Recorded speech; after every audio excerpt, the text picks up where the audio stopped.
대한민국 청소년의 회 뉴스 박소연 인턴 기자, 러시아의 우크라 침공으로 세계 최고의 곡물 수출 지역인 우크라이나에서 공급 차질은 계속되어 왔다. 이뿐만이 아니라 주요 농작물 생산 지역인 북미 날씨가 좋지 않아 전 세계 식량 부족에 대한 우려를 불러왔다.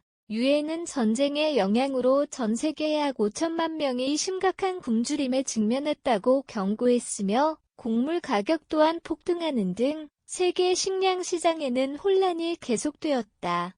우여곡절 끝에 우크라이나산 곡물을 실은 시에라리온 국적의 배가 1일 현지 시간 오데사 항구에서 출항했다. 우크라이나군 통제하에 있는 오데사항에서 곡물 선박이 출항한 것은 지난 2월 말 우크라이나 침공 사태 이후 159일 만에 처음이다.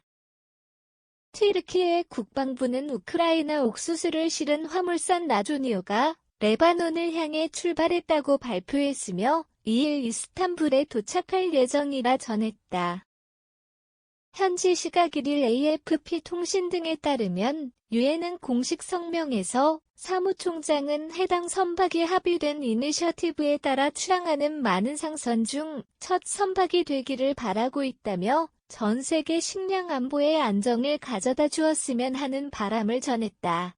라조니오에는 우크라이나 옥수수 2만 6천 톤 이상이 실려 있다.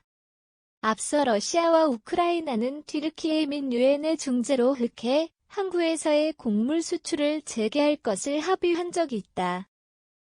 이 합의안은 120일간 효력을 가지며 JCC 합동조종센터를 튀르키예 해역에 설치해 무역 화물선의 안전을 보장하도록 했다.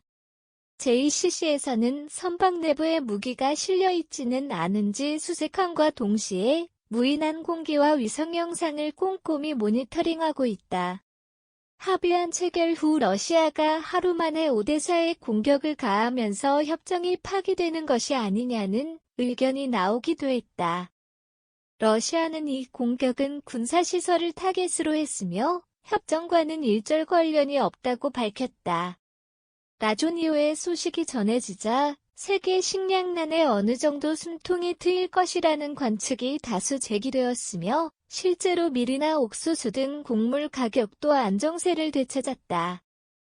튀르키예 국방부는 곡물 수출 재개 시 연말까지 예상되는 수출량은 2,500만 톤에 이를 것이라는 예상을 내놓았다.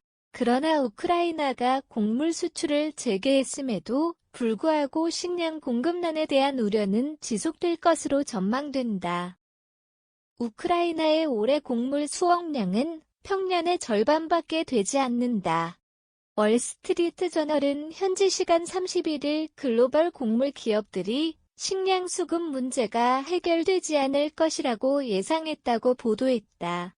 아처 데니얼스 마들렌, ADM과 번지는 농산물에 대한 수요는 여전하지만 공급은 긴축 상태라고 밝힌 바 있다.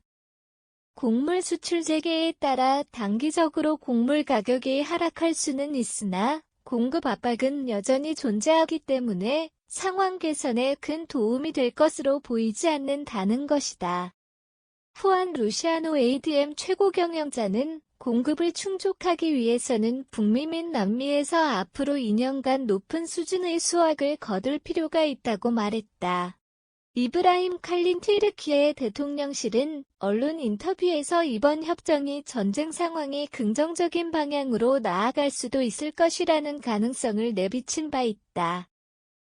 그러나 러시아가 흑해에 설치해둔 기뢰 등 안전 문제에 대한 불확실성은 여전히 존재하기 때문에 마냥 낙관적으로만 분석할 수는 없는 실정이다.